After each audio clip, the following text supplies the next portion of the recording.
Hoje é dia 9 de janeiro de 2023, segunda-feira. Estamos iniciando os trabalhos na casa de Abel Sebastião de Almeida. Então, meus irmãos, eu não vou me alongar muito.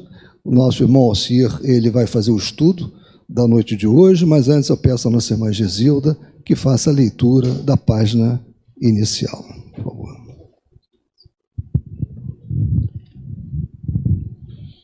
Então, a página é desse livro Coragem, que é um livro que eu aconselho quem não tiver, adquira. Em toda a assistência fraterna que eu, porventura, fui chamada a fazer, eu sempre entrego um livro que eu acho que é um livro de mensagens maravilhoso, para você ler a qualquer momento. É algo assim que levanta, que dá muita esperança, diversos espíritos, muito bom. E esse é, pelo Espírito Emmanuel, a psicografia de Chico Xavier. O que importa? Não importa que a ventania da incompreensão nos urza o caminho, que a ignorância nos apedreje, que a injúria nos aponte ao descrédito, que a maledicência nos receba a jorros de lama, que a intriga nos envolva em sombra, que a perseguição nos golpeie, que a crítica arme inquisições para condenar-nos, que os obstáculos se multipliquem, complicando-nos a jornada, que a mudança de outrem nos relegue ao abandono ou que as trevas conspirem incessantemente no objetivo de perder-nos. Importa, nos agasalhemos na paciência, que nos apliquemos a desculpa incondicional, que nos resguardemos na humildade, observando que só temos e conseguimos aquilo que a divina providência nos empreste ou nos permita realizar. Que nos cabe responder ao mal com bem, sejam como sejam as circunstâncias, e que devemos aceitar a verdade de que cada coração permanece no lugar em que se coloca e que, por isso mesmo, devemos, acima de tudo, conservar a consciência tranquila, trabalhar sempre e abençoar a todos, procurando reconhecer que todos somos de Deus e todos estamos em Deus, cujas leis nos julgarão a todos, amanhã e sempre, segundo as nossas próprias obras. Então, como eu disse, é desse livro Coragem, do Espírito Emmanuel, psicografia do Chico Xavier. Obrigado, Gesilda. Então, meus irmãos, como consta no nosso boletim, que eu acabei de citar, né? Na programação doutrinária, hoje, dia 9, nós vamos ter a palestra do nosso irmão Alcir, que vai falar sobre injúrias e violências. Evangelho segundo o Espiritismo, capítulo 9, itens 1 a 5. Que ele seja muito inspirado. Prestemos toda atenção a ele. Pois o nosso meio amado Mestre nos ampare e sustente na noite de hoje. O tema injúrias e violências estão dentro do capítulo 9, bem-aventurados que são brandos e pacíficos, né? E as bem-aventuranças, né? Mateus, quando nos relata o sermão Belmonte, a multidão se reúne e ele diz esse discurso das bem-aventuranças, que é a síntese do Evangelho, né? Ali, nas bem-aventuranças. Então, nós temos que entender bem o que significou o Sermão da Montanha, o que significou as bem-aventuranças, para nós entendermos o contexto, né? Porque, por exemplo, ser brandos e pacíficos, no capítulo 9, você vai ver que as bem-aventuranças remetem a valores que rompem definitivamente com tudo que se praticava na Palestina naquela ocasião, e rompe com tudo que se pratica hoje em dia na nossa vida, né? Então Jesus cria uma renovação, ele é uma ruptura muito profunda na cultura da humanidade, que nos alcança até a data de hoje, né? 2000 anos nós lutamos. E eu queria contextualizar vocês, eu insisto sempre, nós entendermos bem as bem-aventuranças, como elas se contextualizam na vida de Jesus e na nossa vida. E depois eu fiz um roteiro baseado em Emmanuel, que ele nos traz o caminho da libertação. Emmanuel, naquela sabedoria infinita, ele capta as verdades de Jesus e nos ensina como fazer. No capítulo de 1 a 5, a gente começa com 3 passagens, né, de Mateus. Bem-aventurados que são brandos, porque possuirão a terra. Então vocês veem como Jesus rompe as crenças, né? Os judeus esperavam o Messias libertador que ia pela espada livrá-los do jugo romano, e Jesus diz: bem-aventurados que são brandos, porque possuirão a terra. Ele não diz que são os valentes, são os fortes, são os corajosos, são os brandos e pacíficos. Bem-aventurados pacíficos, porque serão chamados filhos de Deus. Pacífico é aquela pessoa que jamais vai para o confronto, né? Jamais ele perdoa sempre, ele tolera sempre. É a caridade extrema. Sabeis que foi dito aos antigos: não matareis, e quem quer que mate merecerá condenação pelo juízo. Eu, porém, vos digo de que quem quer que se puser em cólera, né? E quantas vezes nós nos pegamos em cólera contra seu irmão, merecerá condenado no juízo. Que aquele que disser a seu irmão raca, que era uma expressão de desprezo no meio judaico, merecerá condenado pelo conselho, e aquele que lhe disser és louco, merecerá condenado ao fogo do inferno. Então, as palavras de Mateus são muito fortes, e toda a obra de violência e dor nos afasta do reino dos céus, e toda a obra de caridade, de amor, de benevolência, de tolerância, nos aproxima de Deus, né? Então, ser brandos e pacíficos. O Sermão da Montanha é, em particular, um discurso muito importante de Jesus, pode ser lido em Mateus, né? Mateus é o único evangelista que trata do Sermão da Montanha de forma muito precisa, muito clara, do capítulo 5 ao capítulo 7, e são chamados o Sermão das Bem-aventuranças, porque ali Jesus expressa todo tipo de comportamento que nós esperamos dos verdadeiros cristãos, daqueles que vão ser alçados ao reino dos céus. E quem são essas bem-aventuranças, né? Os pobres de espírito, os humildes, porque deles é o reino dos céus. Bem-aventurados que choram, os que sofrem no planeta Terra, que passam por provações, porque eles serão consolados. Bem-aventurados os mansos, porque eles herdarão a terra. Bem-aventurados que têm fome e sede de justiça, porque eles serão fartos. Bem-aventurados os misericordiosos, porque eles alcançarão misericórdia. Bem-aventurados os limpos de coração, porque eles verão a Deus. Bem-aventurados os pacificadores, porque eles são chamados filhos de Deus. Bem-aventurados que sofrem perseguição por causa da justiça, porque deles é o reino dos céus. Bem-aventurados sois vós, quando vos injuriarem e perseguirem, e mentindo disserem todo mal contra vós, por minha causa. Então, vocês percebem que Jesus sintetiza o Evangelho aqui, e bem-aventurados são todos aqueles que cultivam o amor, a caridade, o perdão, né? A tolerância. Ele disse em nenhum momento aqui, bem-aventurados aqueles que são bravos, vingadores, aqueles que se revoltam, que se colerizam, que odeiam, que se vingam. Sentimentos muito comuns, né? No nosso meio hoje, a cólera é muito comum entre nós, né? E ele nos alerta para comportamentos que as bem-aventuranças que nos aproximam de Deus. E qual é a lógica do Cristo, né? A lógica do Cristo está baseada o tempo todo na vida eterna. Jesus trata tudo isso é muito claro, porque ele não está falando da vida material. Ele não está falando da vida passageira, mas nessa percepção clara que nós temos que ter, que somos espíritos imortais, que tivemos diversas, de milhares de encarnações anteriores a essa, e continuaremos eternamente num processo evolutivo. É essa certeza da eternidade, da vida eterna, da nossa transcendentalidade em relação à matéria, que nos dá força para prosseguirmos a caminhada. Então o materialismo aprisiona, né? Nos mantém presos à terra, mantém agrilhoados ao sofrimento terrestre.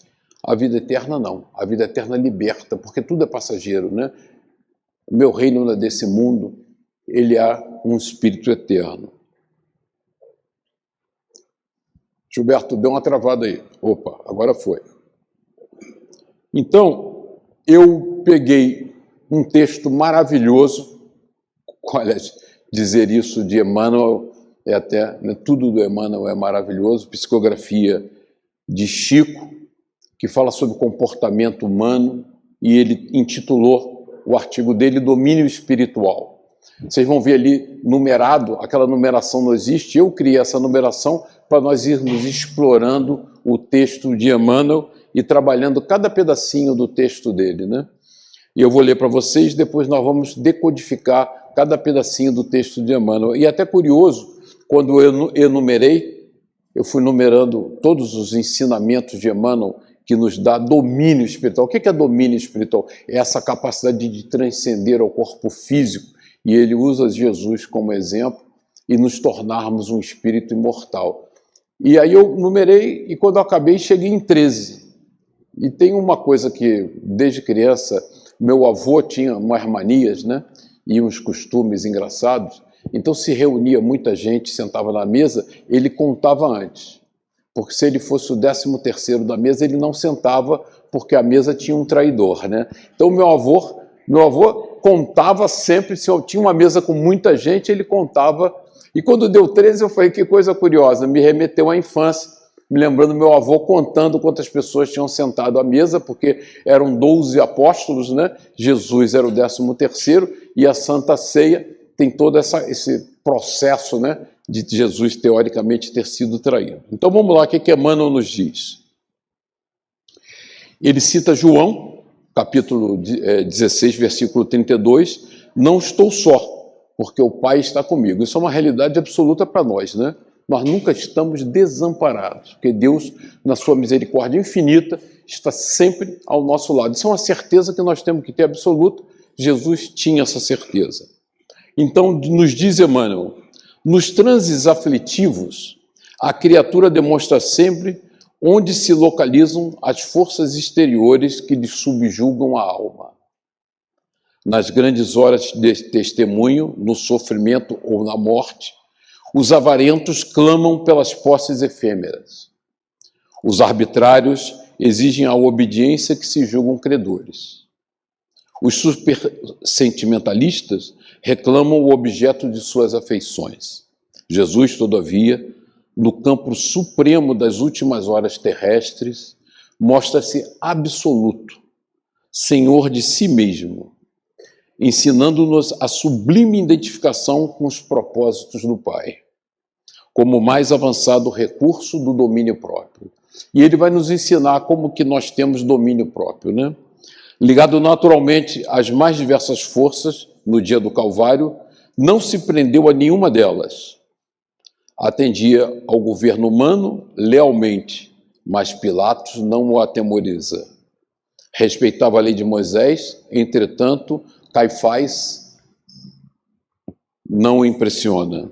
Amava enternecidamente os discípulos, contudo, as razões afetivas não lhe dominam o coração.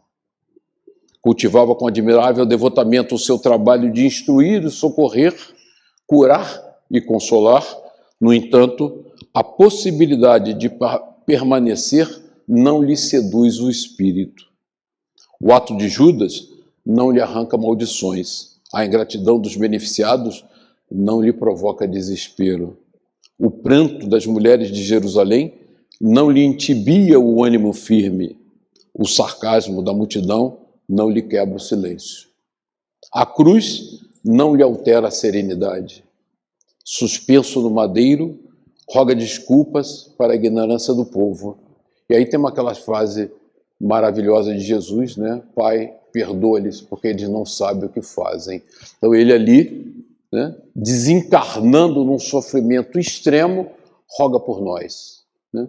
Roga por nós porque nós não sabíamos. Isso é domínio de nós mesmos, né? É domínio espiritual, é nós sabermos nos posicionar sem que essas aflições da vida, essas solicitações humanas nos tirem do caminho reto.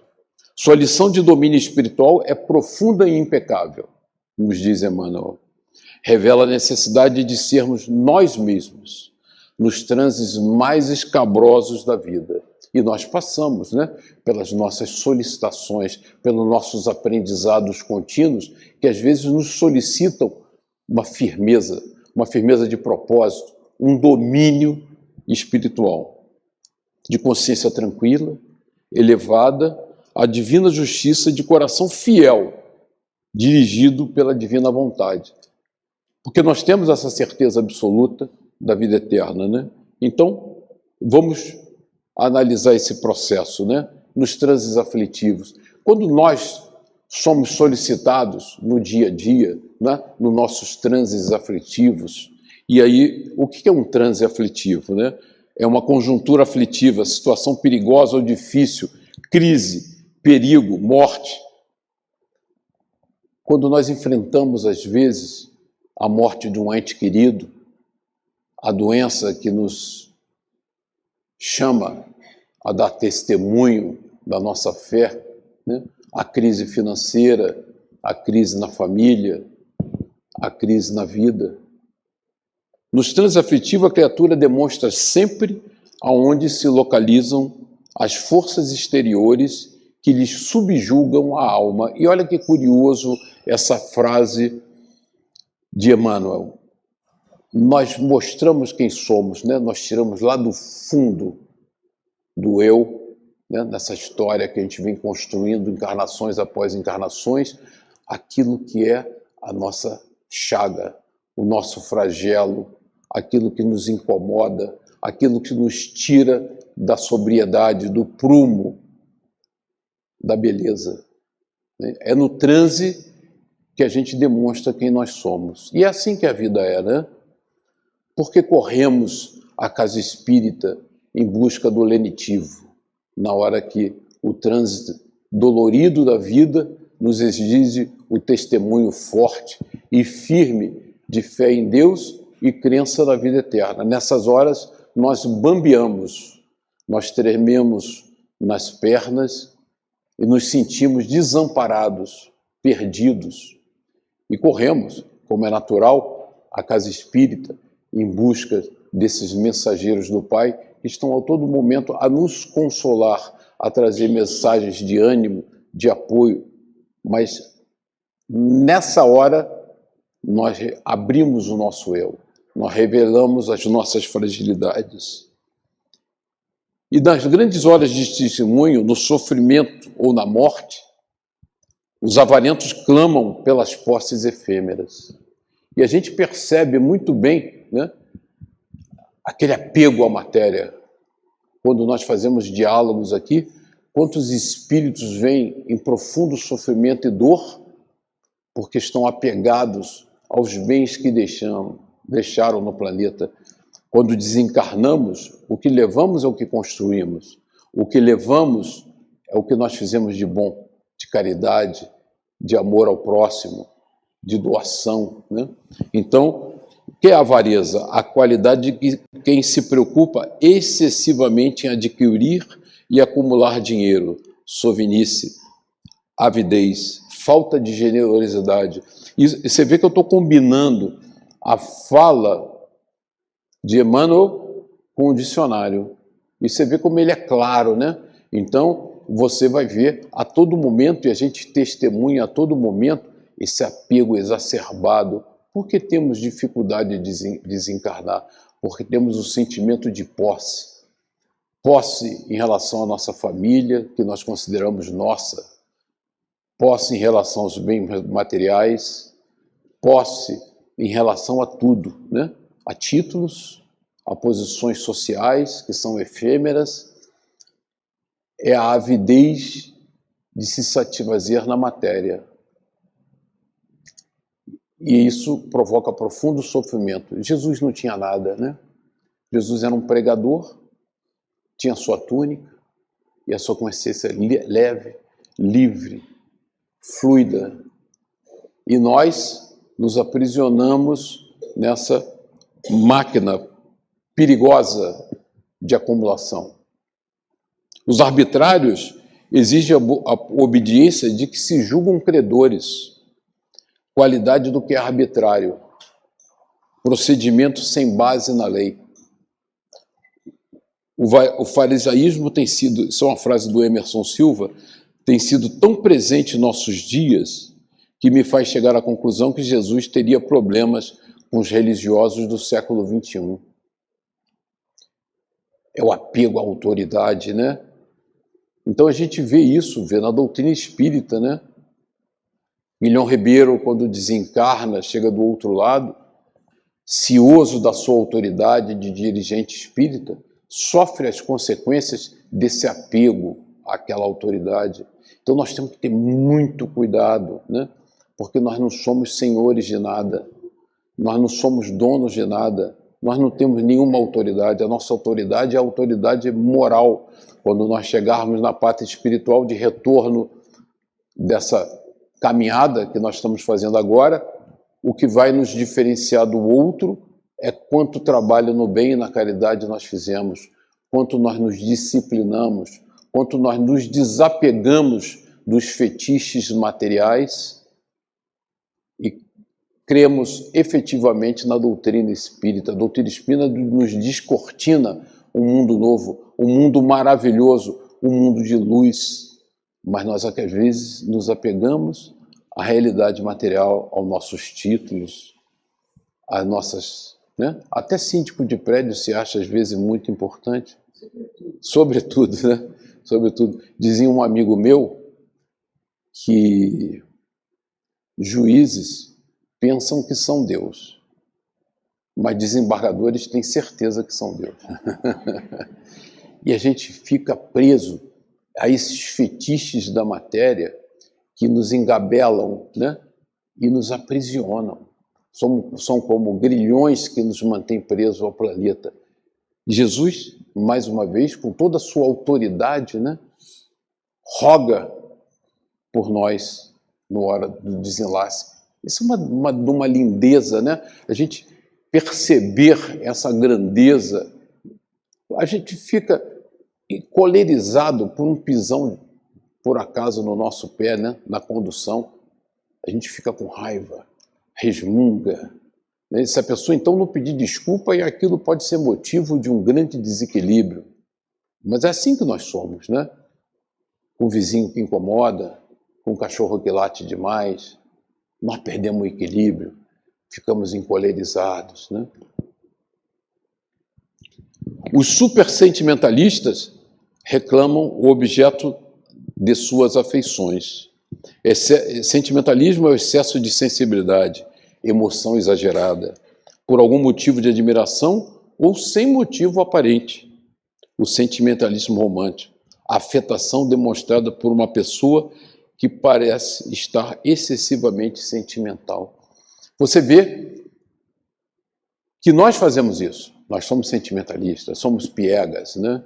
Exageramos nesses sentimentos. Nós devemos amar e nos doar sempre sem nos aprisionar a isso, sem exagerar nesses excessos, né? E nós gostamos dos excessos superlativos da relação, exigimos uma reciprocidade exagerada que não cabe e não necessitamos.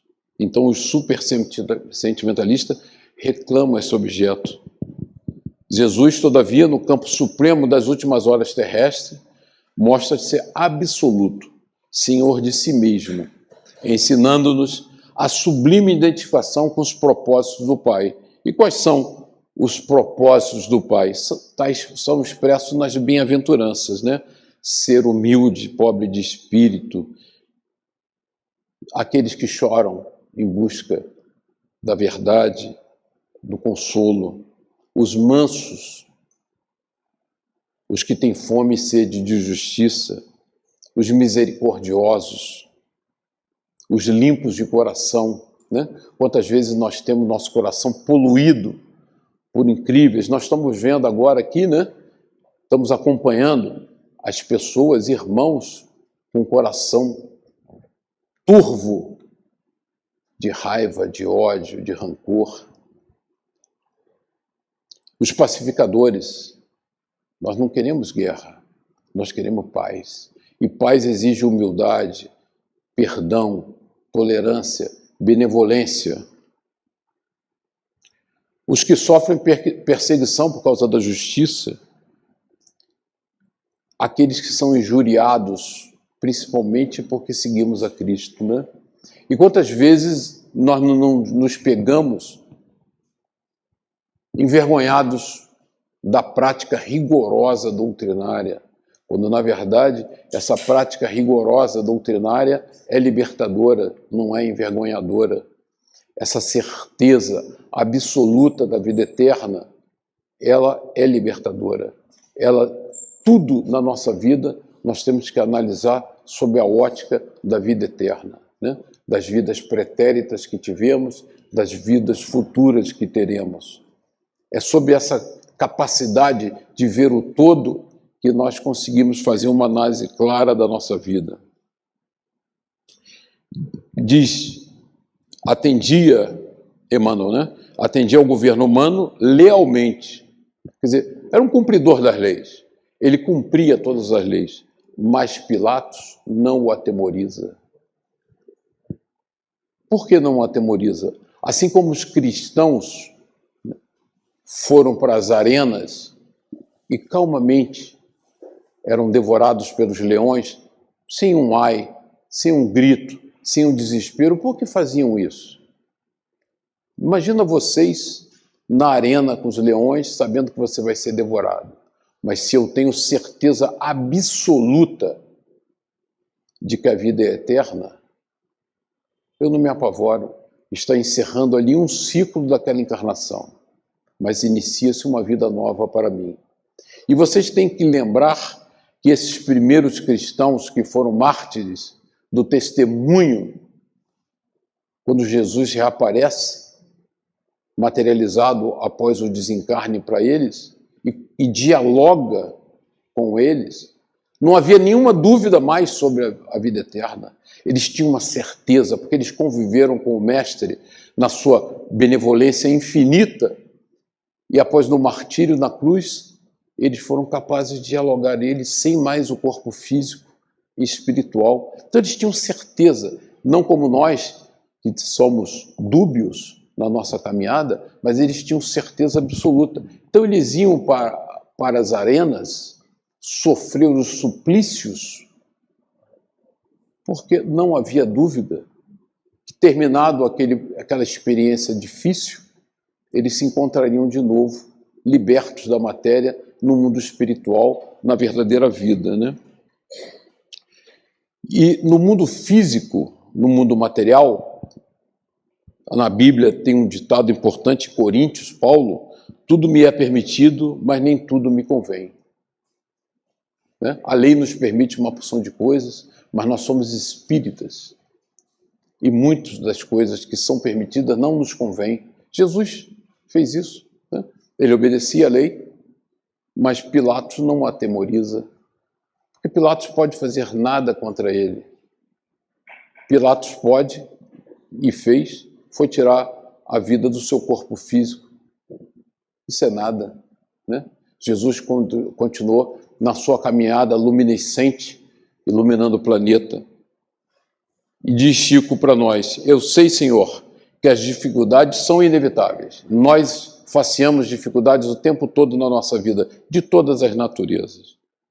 Quero ter forças para não fugir delas e coragem para enfrentá-las. O que se espera de nós é isso. Diante dos desafios da nossa vida, os desafios reencarnatórios, nos nossos processos de aprendizagem, nós não podemos fugir das nossas provas particulares, mas temos que enfrentá-las com serenidade, resignação e ter coragem para isso, né? Para enfrentarmos as nossas doenças, as nossas mazelas e caminhar. Respeitava a lei de Moisés. Entretanto, Caifás, um fariseu, não impressiona, né? Os fariseus eram muito apegados aos costumes materiais e pouco apegados aos valores morais. O farisaísmo era a prática dos fariseus, grupo religioso judaico que se distinguia pela estrita obediência da lei mosaica, tendo sido acusados de formalismo e hipocrisia nos evangelhos, porque eles eram hipócritas, né? Nós estudamos aqui com vocês há pouco tempo o capítulo Mãos Lavadas, né? Que eles questionam Jesus por que seus discípulos não lavavam as mãos, e Jesus os questiona por que eles não honravam a vida espiritual, pai e mãe. Porque então era tão importante lavar as mãos e não era importante seguir os desígnios de Deus.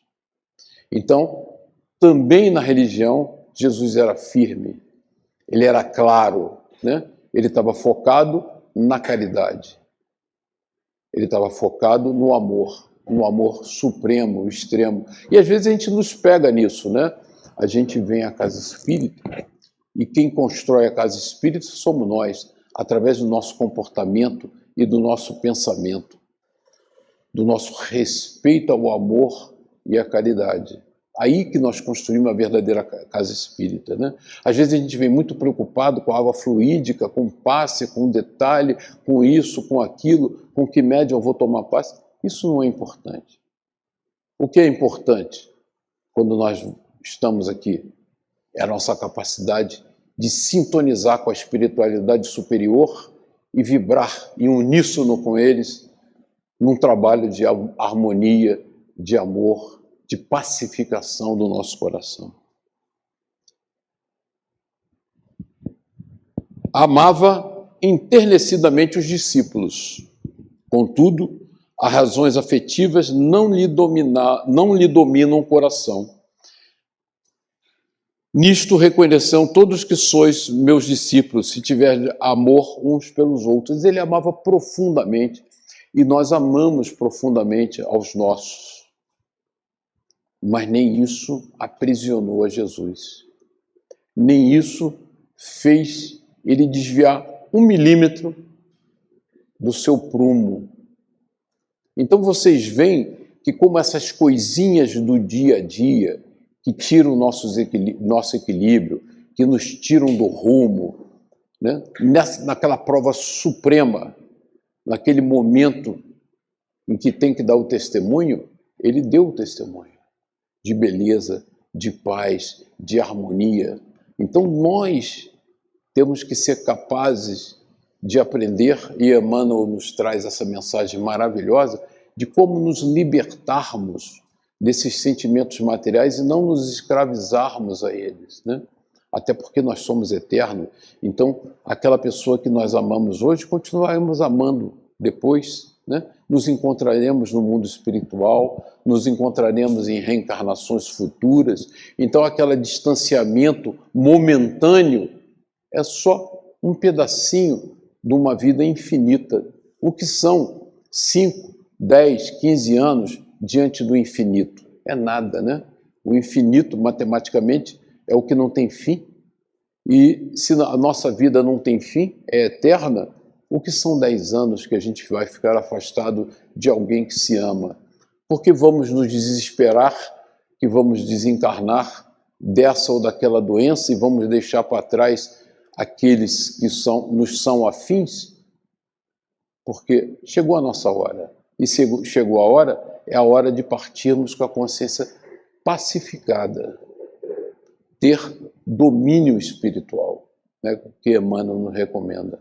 Se, puxa, mas vou abandonar meus entes queridos, vou abandonar todos aqueles que eu amo profundamente.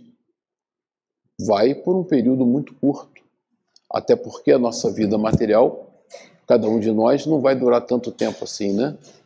Uns mais, outros menos, mas todos desencarnaremos, né? Fica como Sócrates discutindo com seu discípulo, quando ele é condenado a tomar cicuta, e ele aceita resignadamente a condenação, e o discípulo fala para ele: mas mestre, o senhor vai tomar cicuta? Ele falou: vou, mas você vai morrer. Eu falei: eu sei, mas você também vai. É só uma questão se é hoje ou amanhã, né? Então, se eu sei, se eu tenho certeza, eu tenho convicção da vida eterna, tudo fica claro, tudo fica tranquilo, tudo fica transparente, tudo passa a ser milésimo de segundo. Porque em breve estaremos todos reunidos, nós aqui, não fiquem apavorados, na pátria espiritual, né? Porque temos estamos nessa casa espírita porque temos um karma coletivo comum que nos traz aos trabalhos dessa casa, nos une no esforço doutrinário de construir e dar continuidade a essa casa. Então, em breve, estaremos todos juntos, trabalhando pelo mesmo objetivo, da mesma forma.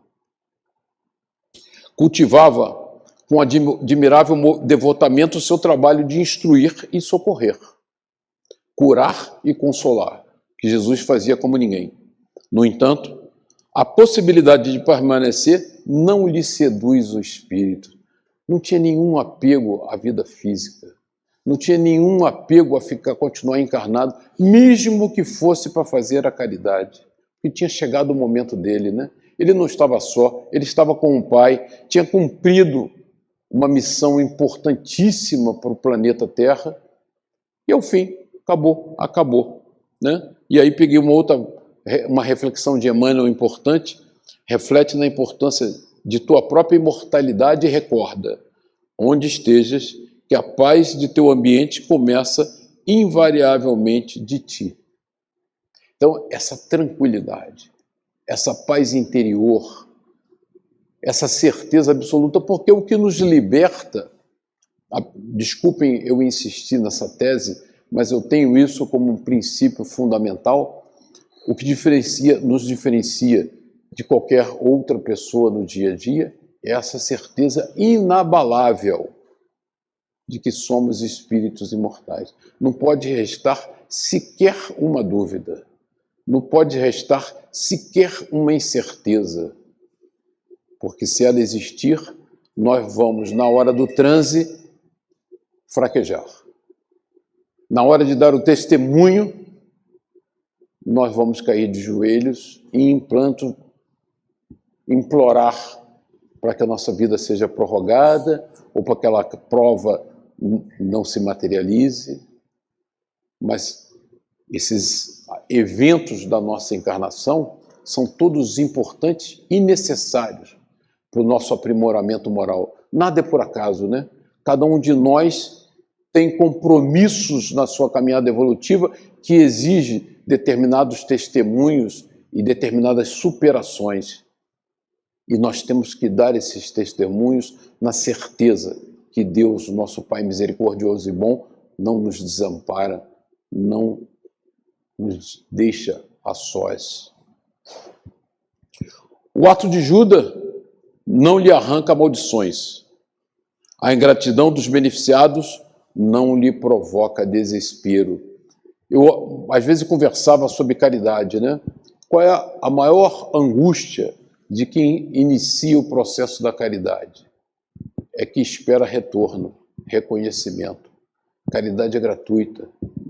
Caridade não espera nada. Você faz, a pessoa vira as costas e sequer agradece. E você fica feliz por isso. Esse é o princípio da caridade. Não tem retribuição. Não é bionívoco. Não tem a outra mão. Você dá. Dá porque ama. E Jesus não sentiu nada pela ingratidão. Não sentiu nada por Judas, né? Eu comentava há pouco com vocês, às vezes por causa de um pisão sem desculpa na condução pública, nos leva a um profundo rancor, desequilíbrio, raiva, ira, vontade de se vingar. Nos contaminamos, né? Daí a origem das nossas doenças, que às vezes a gente nem entende porquê, né? Estava tão bem ontem e não estou me sentindo mal hoje, porque nos desequilibramos com frequência, nos revoltamos, nos sentimos prejudicados por aqueles que deviam ser gratos ao nosso trabalho. Não. Ninguém nos deve nada. Doamos porque queremos, doamos porque amamos, né? Fora da caridade não há salvação. Essa certeza que nos orienta é um processo de reforma complexo que exige de nós uma disciplina brutal, porque o dia a dia nos aprisiona, o dia a dia nos judia, né? Então nós não erramos quando damos muito de nós. Erramos quando esperamos o reconhecimento. eu errei, não devia ter me devotado tanto. Agora, olha só, não é isso? Já ouviram isso? Nós não erramos quando doamos, erramos quando esperamos o reconhecimento de alguém que não sabe valorizar a sinceridade que dá. Não importa. Não importa, né? Os espíritos, através de Kardec, nos ensinaram a caridade pura, a doação gratuita. Com que benefício? Nenhum benefício. Só o nosso próprio equilíbrio, só a nossa reforma moral. O que nós ganhamos no trabalho do dia a dia da casa espírita é a capacidade de nos transformarmos, o que já é muito. Se nós conseguirmos isso, devemos ser infinitamente gratos a Deus pelas oportunidades que nos dá. A ingratidão alheia é necessária para que possamos exercitar a indulgência, né? Lembra do BIP? Benevolência, indulgência e perdão é o princípio da caridade. Está lá em Kardec, Livro dos Espíritos. O pranto das mulheres de Jerusalém não lhe intibia o ânimo firme, né? As mulheres chorando em pranto pela perda de Jesus e ele firme na cruz, sem perder nenhum momento o ânimo e a firmeza. Temos uma passagem de Lucas que fala sobre isso. Lucas diz: Jesus, porém, voltando-se para elas, disse-lhe: filhas de Jerusalém, não choreis por mim, chorai antes por vós mesmas e por vossos filhos, porque eles vão ficar encarnados, né?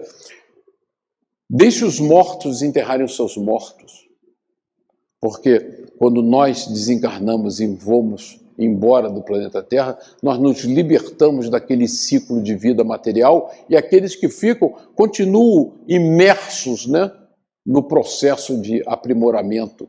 Porque isso está ricamente documentado na literatura espírita, nós trememos e receamos ao reencarnar.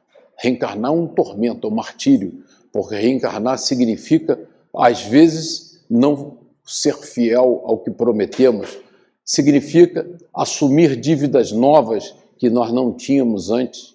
É uma loteria. Reencarnar é uma loteria perigosa e que nós trememos, né? Nosso lar tem exemplo, a irmã vai reencarnar e está apavorada. Apavorada por quê? Porque depois que chega no planeta Terra, nesse ou qualquer outro planeta, você nunca sabe, a partir do seu livre-arbítrio, o que você vai fazer e que dívidas novas você vai contrair. Quando nós cumprimos e desencarnamos, nós nos libertamos desse ciclo e partimos para a vida espiritual, certos de que fizemos a coisa que devíamos, certos que nos libertamos, né? Então, se você pegar a literatura, você vai ver, Ellen Van Baar fez uma entrevista com mais de 1.350 espíritos por regressão de memória e eles disseram: desencarnar é um alívio, é uma satisfação. Você vê que é curioso, porque nós continuamos planteando o sofrimento, a dor, aquele dramalhão danado no desencarne e comemoramos o reencarne, quando aquele espírito que está reencarnando está apavorado se ele vai ser capaz realmente de cumprir. O sarcasmo da multidão não lhe quebra o silêncio. Sarcasmo, o uso da ironia para troçar ou exprimir desprezo por alguém. Vocês veem que coisa incrível, né? Jesus, o mestre, né? Esse núcleo de bondade, de amor, né, que iluminava o planeta, foi incompreendido e perseguido, ironizado. Aí você pensa, como pode, né? Era só beleza, porque Jesus contraria de forma brutal os valores daquele povo, os valores que eles cultivaram por milhares de anos, que eles se apegavam àqueles valores materiais. E Jesus descortina o mundo espiritual. E a doutrina espírita, a terceira revelação, o Consolador prometido, nos escancara a porta dessas verdades que devia nos deixar absolutamente em paz e felizes, porque isso não é mais um mistério para nós, mas isso é uma realidade absoluta, que que a espiritualidade nos comunica a todo momento. A cruz não lhe altera a serenidade. A dor extrema, a ingratidão extrema, não lhe abala em nenhum momento. Porque os mártires na arena também não se abalavam, né? Então ali os mártires na arena não são Jesus, porque Jesus é Jesus, né? É um irmão com um desenvolvimento espiritual altíssimo, né? Um espírito puro, e que tem a capacidade de dar esses testemunhos. Mas por que aqueles mártires cristãos conseguiam também dar esse testemunho? Porque eles eram movidos pela certeza da vida eterna. Eles eram movidos pela paz que alcança aqueles que não temem mais a perda do corpo físico. Aqueles que estão muito mais preocupados com a sua paz espiritual, com a sua consciência, com a sua moral, do que com os valores, com os bens, com os títulos, com as autoridades que nós não temos, né? O que nós levamos quando desencarnamos é o que nós temos, e não o que nós detemos.